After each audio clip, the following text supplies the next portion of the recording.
Hello friends, welcome to my YouTube channel. So today in this video I am going to show you how to lock the screen without using the power button. So we already know how to lock the device using the power button. Just tap on the power button, it will lock. So let me show you how to lock the device without using the power button. So in this video I will show you two different methods. The first one using the accessibility shortcut menu. You can see this is the accessibility shortcut menu. Tap on the menu. So here you can see some shortcuts. Here you can see the option lock screen. Just tap on this one. The device is locked. Okay. Tap on accessibility shortcut menu. Tap on lock screen. So this is the first method using the accessibility shortcut menu. And the second method, the SSD ball. You can see this is the SSD ball. Tap on the ball. Here you can see the symbol to lock the device.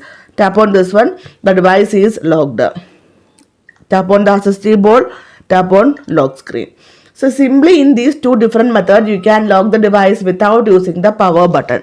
So hope you guys enjoy this video. Thank you for watching. Thank you. Bye bye.